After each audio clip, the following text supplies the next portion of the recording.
Welcome back to the Matchbook Betting Podcast, where we're here for the first of 7 pool betting game previews for the Rugby World Cup.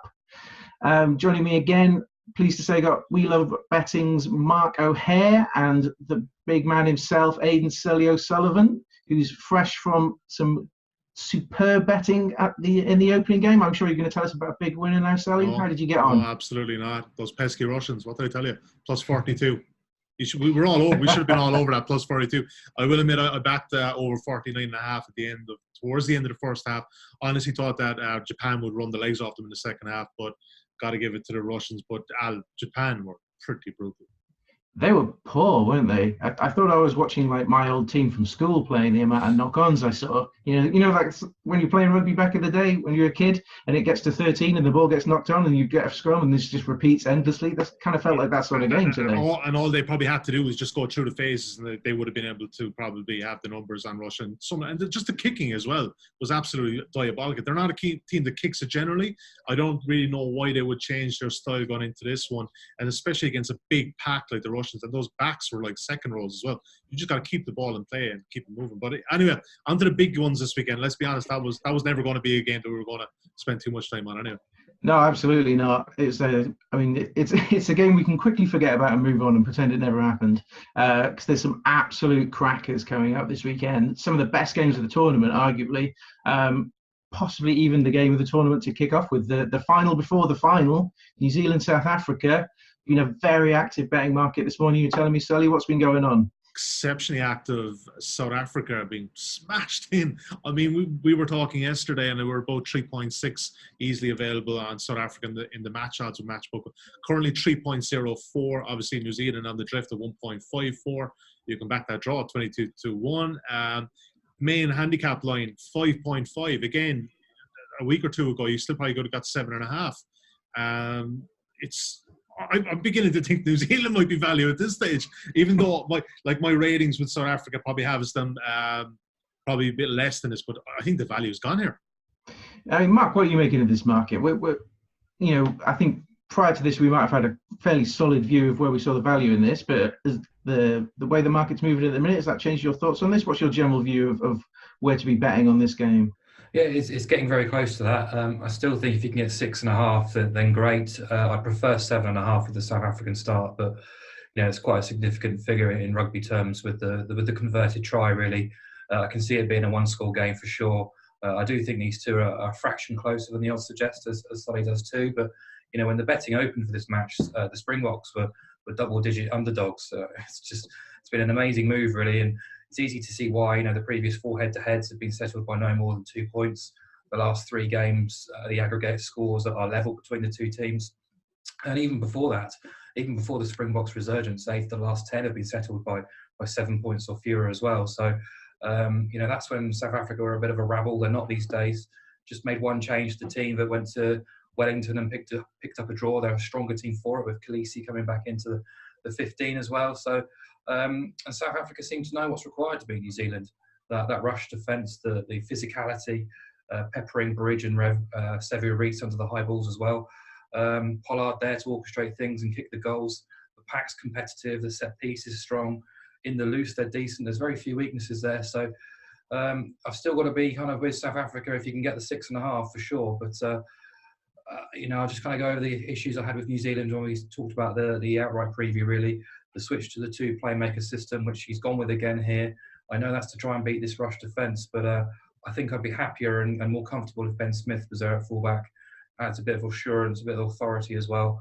And obviously without Brody Retallick, there's a bit of a downgrade there in the lock position too. And I just don't think this New Zealand team is the physically dominating team it has been in the past. So as well as issues with discipline too. So there are a couple of things there, but I'd agree with Sully that the longer this move goes on, the more New Zealand come into focus, because they have only lost 5 games in 33 since 2017. Not the all-conquering team we perhaps have known in previous World Cups, but still, they are the cream of the crop. They are deserved favourites. But yeah, if you want a bigger price, I'd potentially look at New Zealand to win by 1-12.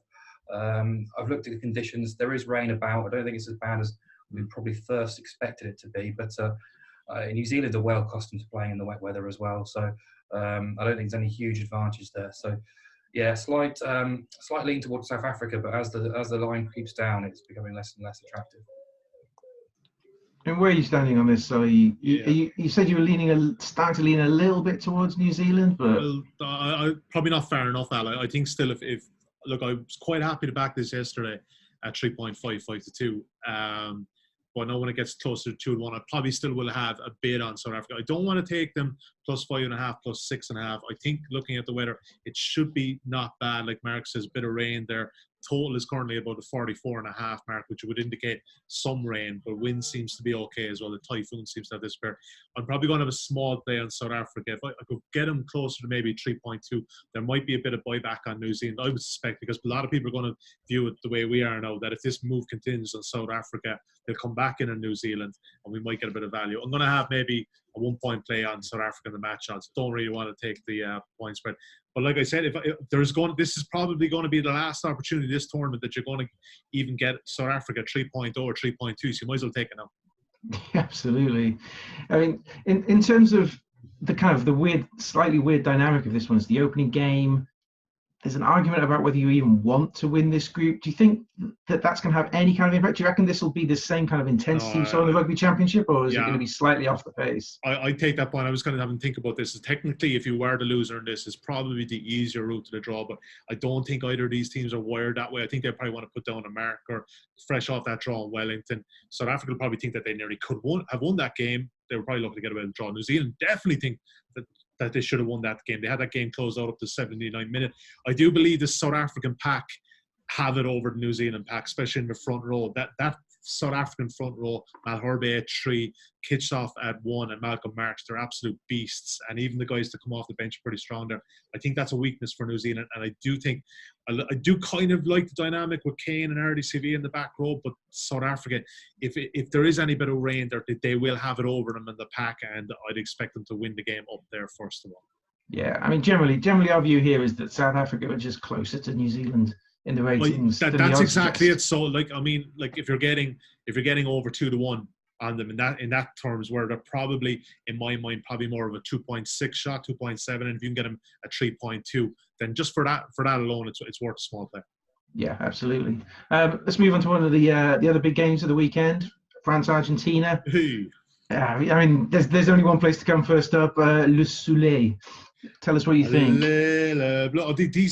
I'm just, you know what, I'm kind of dreading this one because I've been bullish on France for so long that if any team are going to bite me in the ass, it's going to be France, of course. But I've just seen enough, and we've talked about it on the outright preview. I've just seen enough of them in their set piece and their general defensive alignment, and I think they're going back to playing how France should play, back to those great teams in the 70s and the 80s. And, you know, we've seen that bit of a resurgence with Toulouse, the past season getting to the semi-finals of the European Cup. I'm intrigued by Ntamak at 10. It's for me, I'm surprised because even if you watch the warm-up games, he didn't look exactly as sure there. And you put him up against someone like Nicolas Sanchez, who's a canny enough operator, I think there's a potential mismatch there. And that's why I'm going a small bit colder on France. I'm still going to back them, but I'm gone a small bit colder on them. I was surprised not to see Cami Lopez in there. I think there may be an injury to Fofana as well. I don't really know if I'm really happy about that midfield of Fakatawa and Fiku. There's a few question marks. I haven't seen them play that much together there. Mark's laughing at me now. He's have to saying, I was bullish on France earlier in the week. And Mark is like sitting back quite happy with his Argentina 2.34. But yeah, betting at the moment, sorry, this probably wasn't the first place I should have come with. 2.33 Argentina. You can get a 1.5 start on the handicap. France, you can back, and I'll probably still be back at 1.85. And general total you're looking at there is 41.5. Mark, I presume you're staying on Argentina. Weirdly, I've kind of cooled on them as well since we last spoke. So, yeah, it's one for the weather, I think, this one. And you know, the Japanese weather at the moment, it's so changeable. If it is wet, which it probably could be and probably will be, it's absolutely advantage France. And I think their set piece supremacy, that pack will dominate really. So if it's dry, yeah, absolutely, I want to be with Argentina as an underdog at that price. There's no doubt that French team does look exciting. It's quite interesting when you see Johan Huget coming out saying we're going to win the pool, we're even going to reach the final. You know, that's the kind of arrogance and the swagger that the French are all about. It's not a secret that when they get time to train and play together in the summer, they do come to the boil. It's very difficult in the Six Nations to get that time together, but they rarely follow this script. And that back line is exciting, but defensively, I think they're very suspect. And Tamak at 10, very French to just kind of throw the rule book up and start again. At the start of the World Cup, very French of them to do that. And again, goes back to that away form, or the form outside of France on neutral venues and away from home. It's very, very poor. Their last 15 tests anywhere, they've won 5. 4 of those were against Italy and Scotland. So I think they've got a lot to prove here. Argentina's pack isn't what it used to be, but I think they're very good in the loose. I think they've got huge pace. They've got plenty of threats across the park in the back division. So if possession is turned over, I think they could cause a problem. Nicolas Sanchez is a points machine too. Both teams have discipline problems, but I prefer Sanchez steering my ship than anyone on the French team for sure. So, and I just think, the copybook of their recent games, I think they played all 3 rugby championship teams in the last year, stayed within 7 points in all but one of them, and they should have beaten New Zealand at home. So I think there's enough evidence there to suggest that they could be quite close to France. But I have called on them, I have to admit, and the weather is massive. And I'm probably going to have a little tinkle on the draw here, 25 to 1-ish, because I can't see this being anything bigger than a 3-point game. I mean, we're not normally fans of advocating back in the draw in rugby union, but if there was a game, a rainy, wet game between France and Argentina, a tight, close game with the potential for even trading out of that draw later on. I mean, is that do you like that, Sully? Do you think that's a good angle? It could possibly be. I mean, Mark just said there about the weather. I mean, I've been on so many different websites in the last 24, 48 hours. And none of them seem to tell the same story. It's just like, you go to AquaWeather, you go to the other one I use, YR.O. But it's not really telling the story. And if I'm looking at the forecast here for most Japanese cities over the weekend, it seems to be dry and no wind. And I'm like, there's gotta be some rain coming. There's gotta be the typhoons. There's gotta be the remnants of that. But I don't know. They're probably just very secretive of their weather. I think another possibility, the way you can play this, if you're kind of sitting on the fence here, which I've gone more on the fence with this one. I still like France. You can probably play the 1 to 12 markets. Both of them. You can currently back France 1 to 12 with 2.8 and Argentina 3.0. If you're kind of edging either ways there, there's probably a bit more value there. Look, I'm going to keep the faith with France. Ntamak on his day, to his credit, can be outstanding. And they do have Camille Lopez and Thomas Ramos on the bench if they do want to bring in guys. And Ramos especially is a heck of a goal kicker. I would kind of worry about Ntamak's goal kicking in this big stage, given he doesn't kick for Toulouse and other areas. But look, I've hitched my wagon or my whatever to the wagon in France throughout the summer. I mean, if you look back, this look-ahead line was probably about France as a 3-point favourite, so it's got a bit tighter. And I thought, just watching Argentina throughout the Rugby Championship, I just saw a lot of red flags in their pack especially, and I'm really surprised to see no Fernando Issa in the squad as well. So for me, I'm just going to stick with that French pack. I think that they'll have enough up them to win the game here. Yeah, I mean, do you think that the Argentinian scrum is going to be as poor as it looked towards the end of the Rugby Championship, or do you reckon that's kind of something you should maybe discount? That's something that's been there a while. That's something that even after Ledesma came in, a terrific scrummager himself, it hasn't picked up. It hasn't improved. If anything, it's got worse. And I kind of put it down to, I don't know if Mark will agree with me, is the fact that the vast majority of these players are the Jaguares playing the Super Rugby, that there isn't enough of these scrums. They don't play in bad weather generally, the odd game down in New Zealand or whatever else. But I think that Argentinian pack playing in Super Rugby all the time has slightly it's gone away from their DNA, and it doesn't suit them that much. Yes, their back play is a hell of a lot better and their offloading game has improved, but I just think it's taken a small bit out of their front eight. And I do believe in this French pack, and I think it will win the day on Saturday morning. Yeah, I think keep a close eye on the weather. Maybe hold fire until near onto the game, because as we were saying in the last pod, markets don't adjust enough to the weather anyway. Exactly. So they're not going to move massively. Just on the weather, the game we just watched with Japan and Russia, all the apps I was looking at said humidity was around the 70% mark, but the commentators were all saying how it's warm. It actually feels reasonably cool. It's not humid in the air, but then all the handling errors I was kind of putting down to, well, maybe it is greasy, maybe it is sticky, or maybe the Japanese weren't handling the pressure of being home, expected to hose the Russians. So we don't know. We're not on the pitch. We're not down there. So it's very, very difficult to tell. Yeah, I think you need a couple more games to get a line on that. So, I mean, just recapping there, it appears we've tipped up France, Argentina, and the draw. So we should be all right. Yeah, we should be reasonably covered in that one. I think we're all right. I would say I have noted down that because I have called on Argentina, I do think there is... The worst thing is, Mark, I've kind of cooled on France too. So. Well, I think we both agree that France 1-12 is probably the better play of all of them so far. But I will be having a tiny little... nibble on the draw just because it's 25s and such a tight game if the weather is bad as well. It's possibly and definitely a potential trading opportunity with that bet as well. Yeah. Right, let's move on. You've got a couple more games to get through, so let's rattle through them if we can. Fiji Australia. I mean, that's a game that is going to be a test in those conditions potentially. Two teams who really want to throw the ball around generally. Yeah, well, they're playing a Sapporo Dome, but again, I wouldn't panic on this one with the weather because you're going to have massive humidity inside this dome. Yeah, and there's obviously humidity in Sapporo as it is. Anyway, Fiji getting well back there, Alan. It's quite interesting. 17.5 was available last week. It's down to 14.5. You can back them if you want to. It's a big price at 8.6. If Australia are going to get caught, it's going to be this one. 1.14 Australia. I don't want anything to do with that one. And total we're looking is probably a bit higher again. It's indoors, but I would not get totally carried away that this is going to be one of these games because the ball is going to be flung around. So 53.5. But yeah, that's where we are at the moment with the markets. Mark, what's your look at this? Where are you seeing the value in this market? With the market again, Alan, because I wanted to be with Fiji on the plus around 15.5, 16.5. It's obviously getting clipped in now. I think if you back tier 2 underdogs at big handicaps against tier 1 nations, you will turn a profit throughout the Rugby World Cup.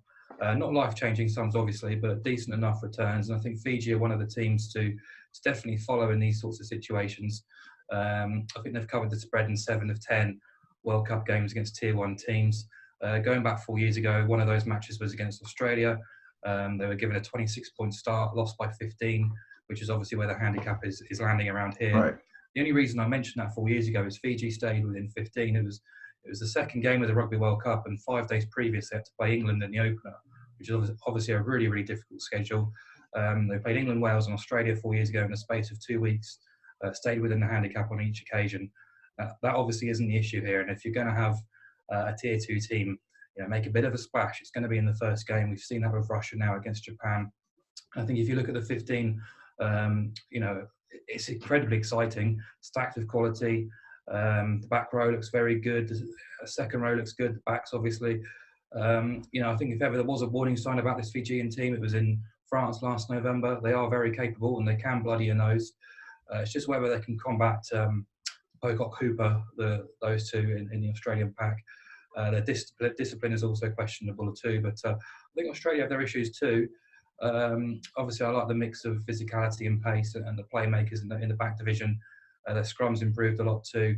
But they should get this job done for sure. But I'm just not convinced they can overcome a hefty handicap. If it's bigger than 2 converted tries, I want Fiji on side. An alternative might be to get with Australia in the winning margins between 11-20 if you can get that. But if you look at Australia over the last 2-3 years, they don't really hose too many teams. I think they've won 3 of the last 20 by 16 or more. And yeah, just again echo what Sully said there about the total points. I think the line will be very high because of these 2 teams, but under the dome, it's not necessarily going to be a complete points fest with the conditions either. So a reasonable lean towards Fiji as long as it stays at 2 converted tries. I mean, what's your feeling about your traditional home from home in rugby union betting, the winning by 1 to 12 points lines? You're saying you fancy them to cover plus 14.5.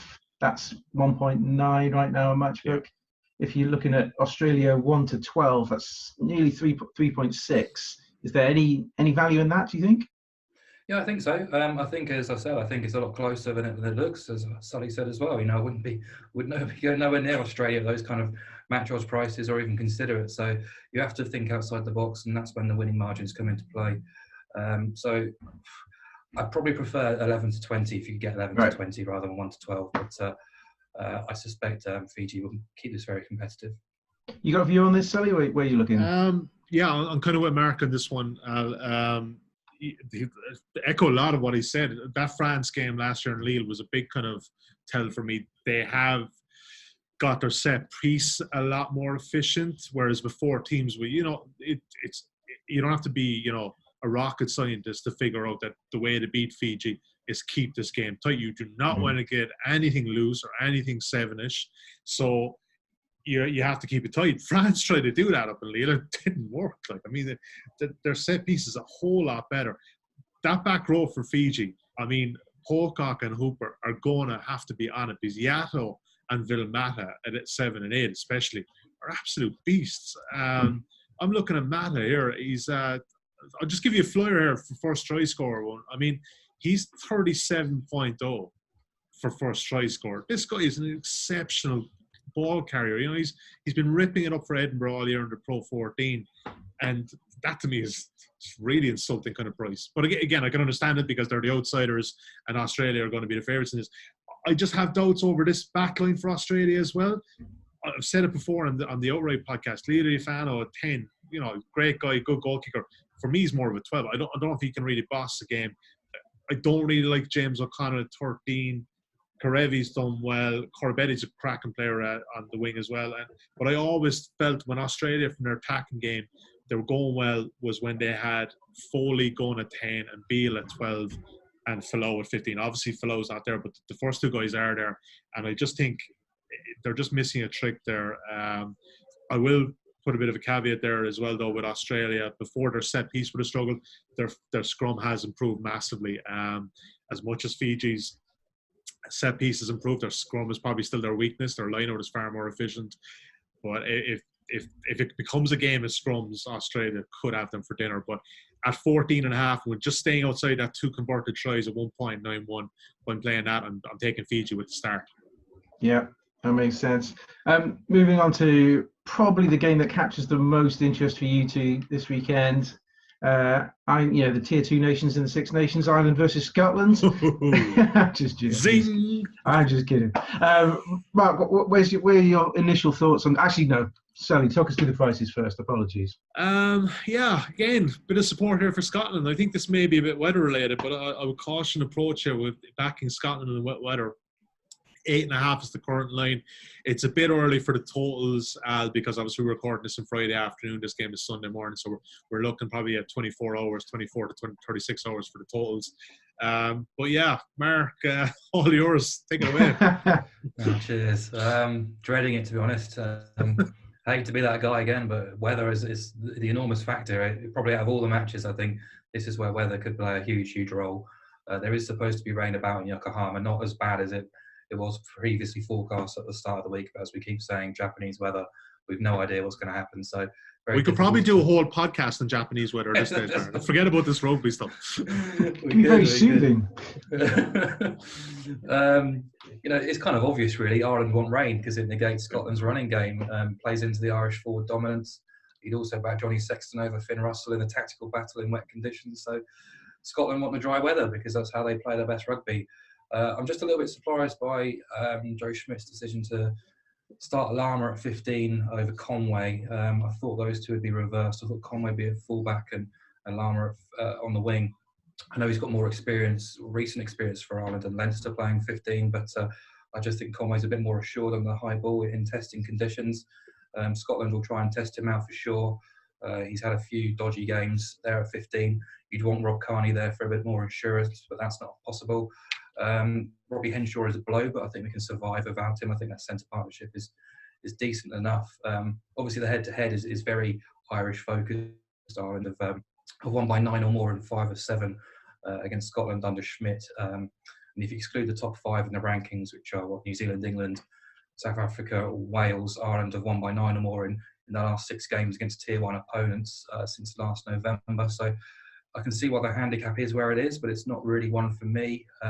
Scotland's form outside of Murrayfield, absolutely terrible, not just recently, but long term, really. And 14 of the last 18 wins have come against Argentina or Italy. So there are issues there, but they're such a dangerous team. Under Gregor Townsend, they've scored 30 points or more in 11 to 27 games. averaged at least 3 tries since 2017. Hugely entertaining, hugely improved, very confident.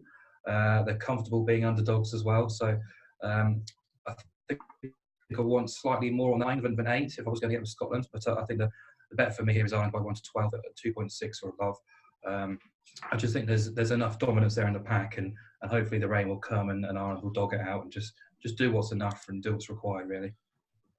Sully, are you feeling confident about this kind of revamped Irish backline in particular? I mean, the front 8 against front 8, it's no contest really, isn't it? But I think if the game opens up a bit and Scotland can manage to get at that back 3, how are you feeling about this all? Again, I don't want to kind of sound like a parrot here, but I would echo Mark's sentiments in regards to weather. You've got to wait and see for this one. And I know that might be a small bit disconcerting to people listening to maybe or watching this on Friday evening. They want to place their bets now, but you've really got to hold your fire on this one, because the weather, like Mark said, if this is raining and it becomes a forward game, I think you have to side with Ireland. And the Scotland pack has improved. They've got some good players, but you look at this Irish team and there's been a lot of kind of, distress in the last couple of weeks and months, and just things haven't gone well. But they do know that they have it over the Scottish 8, that forward pack. If it becomes a game of, pick and go, and, you just know with Finn Russell, I'm one of his biggest fans, but you just know on a wet day, it's just not going to suit him. And Sexton and Murray, that half-back partnership, they will have it on them. I'll be honest though, I'll take that away. And if this is a dry day, 4.35 on Scotland is slightly insulting to them. It is insulting. I mean, you can back the Irish there 1.29 currently. I mean, come on. Like on a dry day, this is a hell of a lot closer than that. That being said, if it's raining, Ireland 1 to 12 at 2.7. It's a cracking bet. I don't think they'll thrown Scotland. I don't think they have it in them at the moment to really do that to anyone.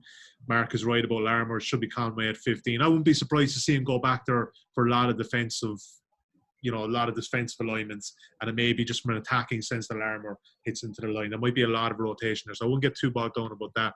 But dry day, Scotland 4.35, wet day, Ireland 1 to 12 at 2.7. I know that's putting my foot in both camps there, but you really do have to wait for the weather on this one. Get up early Sunday morning, get on your phone, get onto Twitter, start looking at Yokohama weather or whatever the hell you want to do. But yeah, just wait for that. I'm probably overthinking things or overcomplicating things as well, but just another kind of feather to potentially be with Scotland on some sort of start, or in the 1 to 12 Ireland. Ireland already got a 6-day turnaround before playing Japan. The big 2 games come in the first week. So, if Ireland are, I don't know, let's just say they're 20 points up, there's no need for Ireland to keep the foot down. They will try and, maybe start looking towards next week with Japan. Yeah, I think it's going to increasingly be the case, isn't it, when we're doing these previews, that we're saying wait until closer to the game, wait until the weather, because I think a lot of these matchups, as you say, change dramatically depending on the conditions. It just makes prudent sense to do that, and like we said earlier, you're not going to miss a whole pile by waiting. The market will actually solidify itself anyway closer to kick-off. There's going to be more liquidity there. There's going to be more action from all sides. So, I mean, just wait. That's, just set your alarm clock early and get up and bet. So tell me one thing, Sully. Are there any weather conditions at all where you'd back Tonga against England for our last game? Well, I think that line is kind of moving after we've seen this English team this morning. The current line 41.5. There was some bit of 39.5 a couple of days ago that got gobbled up as well. But I mean, the thing about Tonga is, like, obviously you look back, 8 years ago in New Zealand where they pulled off that massive shock against France, and it's a funny one for me. But I mean, the line seems right. I mean, if you put this up at 31-32, you're just going to be sweating out France throughout the game. Or sorry, you're going to be sweating out the line. Playing England is what I meant. Sorry, I'm getting all confused there. France on the mind. But you look at the English team that he's picked, and I feel that he's finally settled on his 15, bar 1 or 2 injuries. And I think Courtney Laws over George Cruz is probably the only one that I'd make the case for Cruz. But you look at the rest of that lineup, and I think they've hit on it. I think he's finally hit on it. And it's so hard to see it past England here. I think they might start a small bit slow, but I think, the Tongan legs will run out in the second half, very similar to what they did against New Zealand a couple of weeks ago. So, but laying 41.5, as we saw this morning, Alan, it's not good. It's not good business, is it?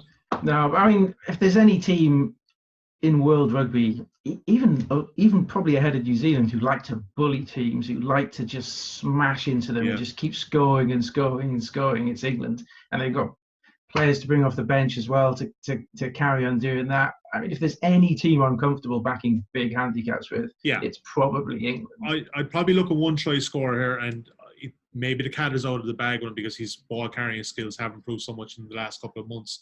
Is Kyle Sinclair, the English tight end? He is getting through a lot of carries at the moment. So if you can kind of get a decent enough price on him a first time, anytime, that kind of way along, or even multiple, I'd be having a look at him, the try score market. But on the main lines, it'll be a stay away from me at the moment. Yeah. Are we looking at anything at the? I know we don't have them on Matchbook, but anything on the yellow red card markets here? It feels like a game that could get a bit feisty towards the end. Mark's your man to ask for card markets. He doesn't well with football, so. But let's get your view. Where are you looking at this match? I'm with you, Alan. I think England are worth supporting here with the handicap, even at that big, steep 40 figure. I think they're going to bring their power game. They've played, obviously played their cards early with the team selection. There's quality, there's pace, there's fine tuning already there, which I don't think is there with Tonga. I think they're very capable of putting down a big marker here. Tonga conceded 90 points against New Zealand, 70 points against Wales last year as well.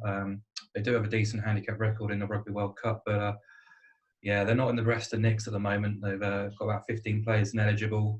Only played 4 Tier 1 nations in the last cycle of the World Cup. Got the second oldest team, but the lowest average caps as well. So it's going to be tough for them. And since losing to New Zealand in November, England have scored at least 32 points in 9 of their last 11 games.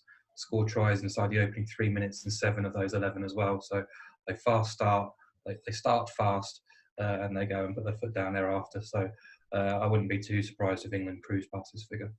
Yeah. I mean, let's just try and wrap it up and go back through the games in order. Which game is probably the most appealing to you from a betting standpoint, do you think, Mark? Where are you most excited about this weekend? Probably the Springboks. We talked about the line being kind of getting chipped in. If it gets clipped in further than 6.5, maybe not so much. But certainly in that, I do expect it to be a 3-point game. But I also think there's an opportunity on Monday, if we can talk about Monday's game with Wales and Georgia. Sure, go for it. I like Georgia with a start here. I've talked about Tonga, probably the only team so far in the first round of matches who I don't want to be with a big handicap in terms of Tier 2 against Tier 1. Georgia, I do want to be with a handicap because if it's anywhere close to 30, I think they're very capable of staying within touch and being competitive against Wales. They've got a fantastic record on the handicaps against these big teams in Rugby World Cups, against Tier 1 opponents anywhere too. So they're a gnarly bunch, obviously forward focused, set piece dominated. They'll defend with their lives on it as well. So I just don't see Wales running up a complete cricket score here. Most of their matches against lesser nations in recent years have been with kind of mix and match reserve teams, I guess you could say. But they've always made hard work of it, really. Even in Cardiff, you only have to go back to November 2017, they beat Georgia by just 7 points. So I think there's enough there for me to get concerned about for Wales kind of trying to get across 30 points or more. And just on Georgia, really, I think their first 3 games come in the first 11 days, which means they're going to be really, really drained by the time they play Australia last up. So there is a time to get with them on a handicap. This is the one. I think they've proven in previous years, not just at the Rugby World Cup, but they can be competitive in these kind of situations. So I think plus 28 or above is fair enough. Would that be your best bet of the weekend, Mark? Or no. Springboks. just double checking on that one. Just double checking. Georgia on your mind at all, Sully? Sorry, couldn't resist. Midnight train to Georgia. That's another one. 27.5 is very appealing, isn't it? I mean, what I kind of like about them, if I'm back in plus, is that they're pretty pragmatic. Even those games against Scotland, when they're behind, they're still kicking for goals, which I like when you're a plus backer, because I feel sometimes teams, when they get 14 or 20 points down, they panic. and they start chasing tries. But this Georgian team, they're kind of well coached. Milton Hague has done a good job there. Obviously, like more or less their full pack plays in France. I think if this is Georgia against Scotland again, or someone, a kind of a nation that didn't have a good pack, but the Welsh pack is probably one of the better ones. I'd be looking at a total here. Obviously, look, this is, it's miles away from Monday. We haven't seen this line is anyway kind of in the 50s and stuff. I'd be probably looking the back and under, maybe first half under, because the Welsh back line, we discussed it on the main podcast, just hasn't inspired me in any way. And as much as people think it's not going to make a massive deal, yourself included, Alan, Rob Howley not being there, it's got to have some impact, because Stephen Jones coming, he's not going to be able to bring in his own plays. He's more or less going to have to work off the same playbook that Howley has. It's just that extra bit of a distraction. Georgia will be well up for it. I think you saw both games against Scotland, especially the game in Tbilisi. You can see where they can be got at. But I just don't know if Wales have the kind of the major firepower that Scotland had on that evening. And on the flip side of it, Georgia went back to Murrayfield the week after, and for 60 minutes of that game, gave as good as they got. So maybe if I was attacking this one, I'd probably back them the first half handicap if I got over towards the 13 or 14, and maybe a full game under. Yeah, I'm obviously biased. I do find it a little bit strange that people focus on the players in Wales, saying they don't have the firepower to attack, as opposed to necessarily the way they're coached, the way they're instructed to play, and the style they play out. Because George North, Liam Williams, and Josh Adams. I mean, if those are not attacking players capable of scoring tries, I don't really know who is. No, but it's not even just that, right? It's about how they get them into the game. Like I said, you've got to get the ball more into their hands, because their centre partnership defensively, Hadley Parks and Jonathan Davis, exceptionally strong defensively, but they're just lacking that, that second receiver, that guy who can get that back line moving. Like, I'm a big fan of Hadley Parks in general, but what you see is kind of what you get. He's not a massively good distributor. He's a great guy to truck a ball up, but I just have my worries about Wales. And look, yes, they're Grand Slam champions, but there was a lot of signs they kind of just bludgeoned teams in the Six Nations, and they got lucky as well. Yeah, exactly. Yeah, so I wouldn't feel comfortable laying points against probably one of the better tier two nations in Georgia. Yeah, no, I agree with you. So what's your best bet of the weekend then, Sully? Yeah, so I think I'm kind of outside of kind of tossing and turning on France. I will back them.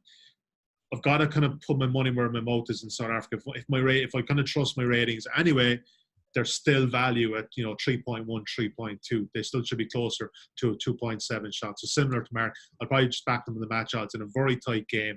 I think Andre Pollard, his goal kicking gets them over the line. Do you have a next best? Is there a second best bet? France, allez le bleu. Mark, do you have a second? We've got South Africa's your best bet. Do you have a second best bet for the weekend? Probably Fiji. Fiji plus 15.5. I think that's very fair. I do expect them to give Australia plenty of trouble. I think they've got quality across the park, and I think the head coach has had time to work with the team. They're in a much better position than they were 4 years ago.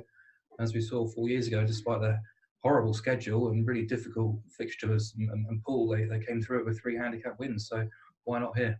Yeah, absolutely. And if you want to burn some money or keep some accounts open with some dodgy bets, then I think I wouldn't put you off back in the draws in any of the big games this weekend. Certainly, if you're looking to trade them out at some point. And I like the strategy of maybe backing a couple of Fiji players first try scorer in that game against Australia. Could come out flying. Could be some interesting value there. Yeah. Thanks very much, lads. Some cracking previews there. We've got 6 more of these to come, and I think we're going to be watching very closely for the weekend's games to see how the conditions affect things. I think there's a lot more to come from this in terms of how the weather's going to affect games and the way those match dynamics play out. So can't wait for the next set of previews, and we'll see you again. Thanks very much for joining us.